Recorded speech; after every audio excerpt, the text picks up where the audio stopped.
Welcome to What Self-Care Looks Like. I'm your host, Brittany Elliott. It may be hard to hear, but self-care is not spa days, a weekend getaway, or brunch with your bestie. True self-care is the practice of protecting your well-being and happiness, and it lives within your daily routine. I'm a self-care and mom life coach here to help you prioritize your needs and practice self-care in a meaningful way so you can reclaim joy in your motherhood experience. Let's get back to you. Hello and welcome back to What Self-Care Looks Like. I'm your host, Brittany Elliott, your self-care and mom life coach here to help you prioritize your needs and practice self-care in a meaningful way so that you can reclaim joy in your motherhood experience. Welcome to a new season of the show. We're kicking off season 17, and today I do want to talk about rediscovering yourself along the motherhood journey. And this came up because I've been seeing a lot more posts on social media and just a lot more women talking about how they've realized that they've lost themselves in motherhood and they find themselves with an hour or two on their own. And they have no idea what to do with that time. So this episode is really going to be about that, rediscovering who you are, so that in those moments, those surprise times when you have time to yourself, or as you get more comfortable with creating time for yourself and really prioritizing your self-care, you know what to do. So the companion guide for this episode, you can get it at backtouin5.com/mom, but it is actually a map back to you. It's a step-by-step guide to finding yourself after motherhood. And there are 6 steps in that for you to follow on this journey to reconnecting with yourself. Before I talk more about the steps that are in there, I want to talk a little bit more about how this happens and how you find yourself in this space of disconnection. So when you step into motherhood, in any way that you become the caregiver, have a child, etc., you are pouring everything you are, everything you have into this child, into this new life. So you're learning all of their needs, you're learning their cues, and you are adapting with them and growing with them. But I feel like that happens kind of on autopilot. However, you're also not sure if you're doing it correctly. So you're just kind of going through the motions of what you think it is to nurture a child, care for a child. And there's this moment of quiet or calm where you find yourself saying, okay, I'm doing this, my child is growing, my child is thriving, and where am I in all of this? Because you haven't been taking the time to really check in with yourself, to see how you are feeling about motherhood, to ask yourself, am I doing what feels right for me, or am I doing what I think I should be doing? So it does feel like this kind of hamster wheel of physical doings along with your mental load and just all of your emotions kind of balancing out. So then we get here to this lovely moment and you just don't know what to do next. And this is kind of that moment when you're just like, okay, well, who am I? What do I like to do? And how do I start this self-care process, or just really starting this practice of self-care? And so there is a kind of 3-pronged method to starting your self-care routine. And you really need to be focusing on mind, body, and spirit. When it comes to your mind, I want you to think about doing a brain dump. So having some way to get everything that's going on in here out on paper. Paper is my preferred method. That's why I offer journals through Back to You in 5. The daily journal is the one that I'm going to recommend for you here because there are prompts for the morning and the evening to help you. So it's a guided way of journaling. And then every seventh day, there's a weekly check-in so that you can look back on your week and really set the stage for how you want things to look going forward. Because what happens is we have so many thoughts going on in our mind, and it's usually not organized. It can be a lot of chaos. And that is one thing that stops a lot of women from sitting in solitude. It's because even though you're sitting in silence, your mind is so loud and there is a bit of a discomfort there. So we start with doing the brain dump. Now, if you're not someone who likes to journal in a more formal way, you can record yourself speaking, just saying it out loud. You can write things on post-its. You can just jot down notes in your notes app. But I do recommend starting with a paper journal, even if it's something that's uncomfortable, because it's going to give you a record to reference 6 months down the line. So you're starting your journey today. You want to be able to see what's working, what's not been working, what are the most common challenges you have faced, what are the things that are really overwhelming you. And you can do that by having an actual structured journal. And again, I recommend the daily journal, and that's at backtoon5.com/journals. I'm going to link all this stuff in the show notes for today, so don't worry. For your body, you want to prioritize movement. So 5 to 15 minutes of some type of movement. It can be walking, running, stretching, dancing, just really taking up space and moving your body, because we do a lot of sitting in motherhood, just sitting and watching our child, or we just get really used to having that rocking motion from rocking our kids. And so to move your body in different ways that it was designed for, is very helpful and important when it comes to your self-care. It also can slow down the thoughts in your mind. So we're interconnected, mind, body, and spirit. So it's very important that we use all of that to really drive the others and support the others, because if your mind feels very chaotic, you can kind of get some of that out through your body and then slow down your mind. So when you do that brain dump, you can catch everything that's coming out. On the spirit part of that, it's about finding a quiet, comfortable place so that you can sit in prayer or sit in meditation, or just get used to just sitting in silence, and so that you are creating space to actually hear what's going on in your mind. What am I thinking? What do I want? What are my passions? And that's really how you can reconnect with you, is by really getting back to the comfort of your thoughts.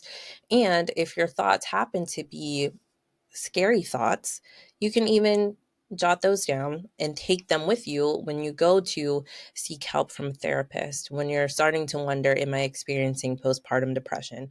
All of those things, it's really good to have the concrete thoughts in those moments of what you're feeling or what you're saying to yourself, because sometimes you have a thought and you're trying not to give it space and time, which means you're not even addressing it. So if you're having a thought, and I saw this come up on social media, someone posted a reel about how she has this thought of, if she's driving and the bridge collapses or the car goes into water or something like that, how she's going to get her kids out of their car seats in the back, out of their seat belts, and get everybody to safety.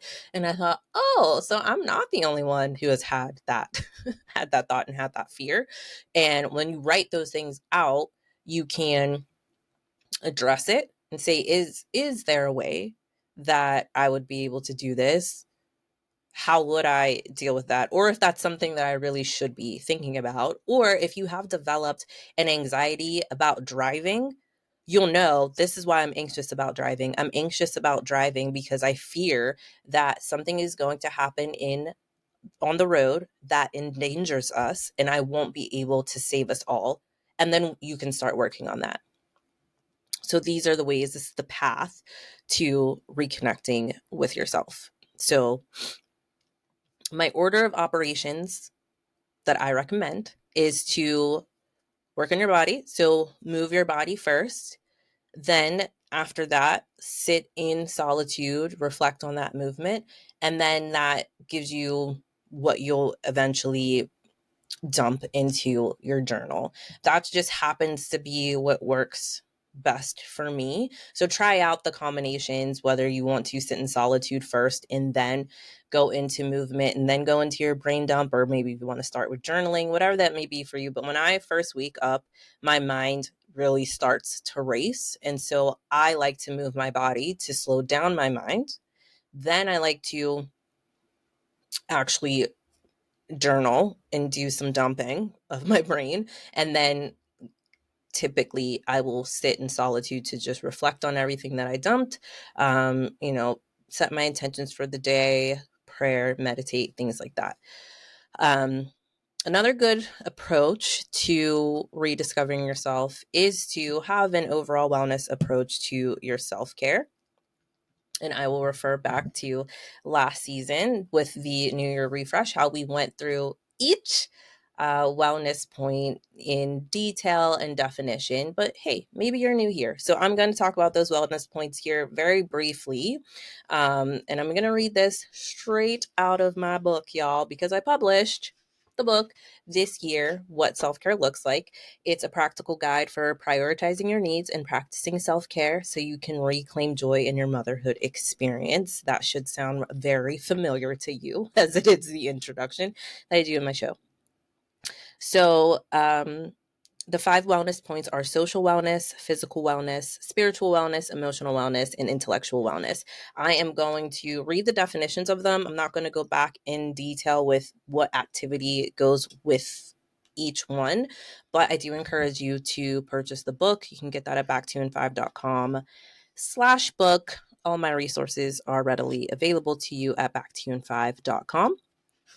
So, social wellness, it's the ability to create, maintain, and promote good relationships with others. It's important for you to maintain relationships that encourage connections, support mutual benefits, and decrease harm to others.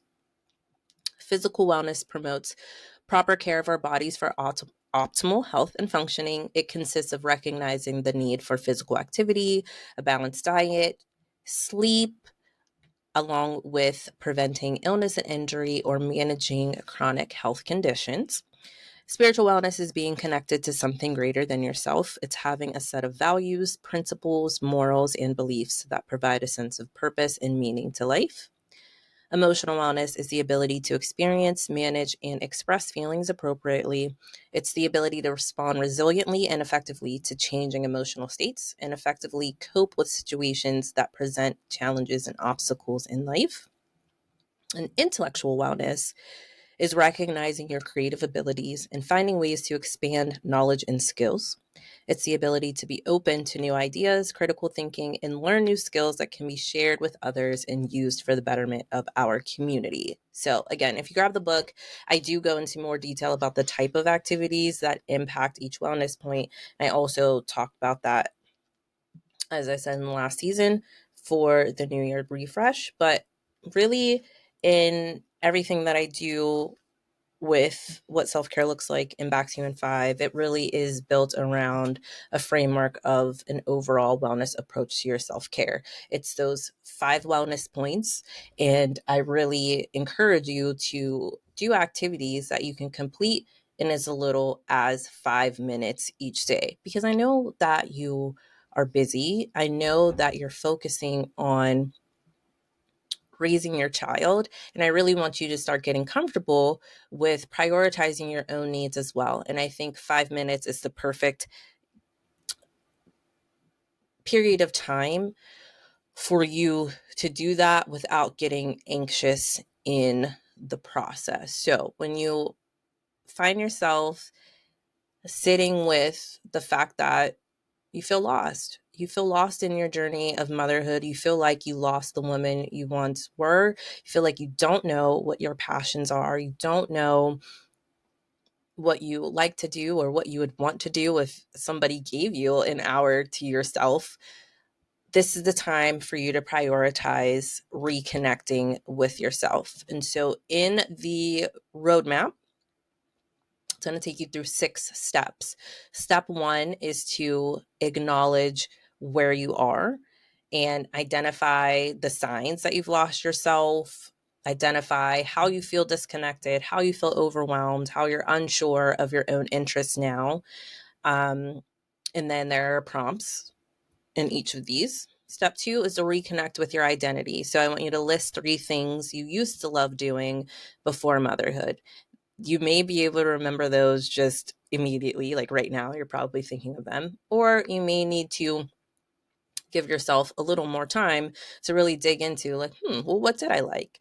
And this is a good prompt for you. So if I had 1 free hour, what would I do just for me? It's a good prompt to guide you through that. Step 3 is to reclaim your time, even in small ways. So creating just one small daily habit that's just something that you're doing for you. Step 4 is to rebuild your confidence. So write down one thing that you're proud of, whether it's big or small. It could just be that you put on real pants today. It could be that you took a nap, just simple things. And really practice positive self-talk. So replace the idea that you don't have time with, I can make time for me, and with that time, I will do this.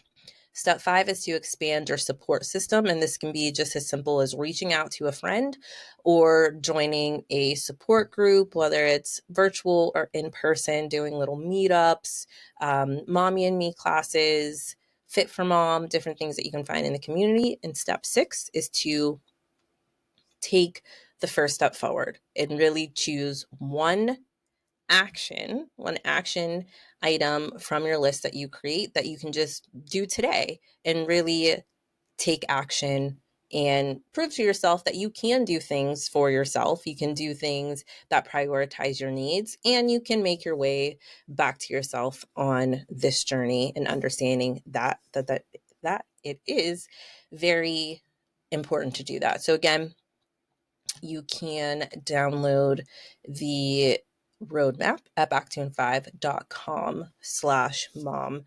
I also just want to say that I know that motherhood is definitely a journey, and it's hard to see how things could look different from where you are right now. And I just want to let you know that back in 2020, that was when I experienced my shattered sense of self.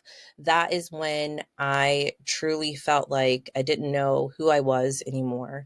I didn't know where I was. It was like I was experiencing my life from the outside. Like I was just looking at myself going through the emotions, but I didn't feel like me. And that is very hard to feel when you're also feeling so much joy in having a child and just having so much love, I will say. Not so much joy, but when you feel so much love for your child and you look at your child and you see so much hope, and at the same time you just are worried if you're doing everything right. You're worried about when their next cold will come. Will you be able to help them through it? And then you're thinking about what it's going to be like when they're 10, or when they're 15, and you're just wrapped up in all of this, all of these big feelings. I understand what it's like to just feel like you're so low and you're so undervalued and you're so overwhelmed and you're feeling so much resentment. And then you go to work and your job is demanding, and you come home and managing your house is demanding, and you have a mental load, and there's all this invisible labor. And then your spouse asks you where their keys are, and you don't want to tell them where their keys are because you don't want to be the GPS for the keys. And you have to decide every day, like, what are we going to eat? Because for some reason we have to eat every day, and you're responsible for the meals. Why am I the one responsible for the meal planning and meal prep? And where are all the people who said that they would help me? Where is my support system? I need help. I want help, and I don't know how to ask or who to ask or how I'm ever going to get it. And I understand how small that can make you feel and how isolating that can make you feel. And I just want to encourage you and validate those feelings and let you know that you don't have to stay there. And I am here to support you out of that, because at that time, I didn't know how I would feel better or feel like me or feel less stress. And self-care was my way through. And self-care for me at that time looked like just taking 5 extra minutes in the shower and listening to music and listening to my thoughts and truly decompressing and forcing myself to stay in there even when I could hear my daughter crying, because I knew that she was in good hands and in good care with my husband out there, and that he could do it, and that he was just as capable as being a good, strong parent as I was. And I recognized that when I wasn't my best self, that wasn't good for anybody. And honestly, it started with that, with just 5 minutes. It grew from the 5 minute showers into having a skincare routine, and then having a 5 minute face like makeup routine before I went to work. And then I changed my wardrobe. I started buying clothes that not just fit my body, but fit my personality, because I was wearing clothes that were just so old and just didn't really feel like me anymore, but they just fit my body. And I just didn't feel, that it was okay to spend money on me, because it just felt selfish. So it's definitely small steps, baby steps, one thing at a time, one foot in front of the other. And it does require action. And I am here to support you in that action. And I do lay out a lot of the how behind that in the book. Um, and I also have been talking about that in this podcast for years. I started the podcast in 2021. I started coaching women in 2021, and it all has grown and blossomed. And when I look back on just the way that I felt emotionally in 2020, and when I go back and read my journals at that time, my heart breaks for how isolated I felt, because I know now that so many other women are going through that. And if I just would have called another mom that I knew, or just showed up at places just being authentic and being willing to share the challenges that I was going through, I would have been able to get the support quicker, and I would have felt better quicker. And that's all I'm hoping to be for you, is a way for you to feel validated now, so that it doesn't take you years and years and years into your motherhood journey to figure out how to change your approach to motherhood so that you can feel empowered and vibrant and fulfilled. So I hope you found this episode very helpful and validating, as I always try to do. And I hope that you do download the roadmap, because it can be your first step on your journey to reconnecting with yourself so that you can thrive in your motherhood experience. As always, thank you so much for being here. I appreciate you. Please subscribe to the show. Please share it with a mom who you feel needs to hear this today. And I'm looking forward to talking to you very, very soon.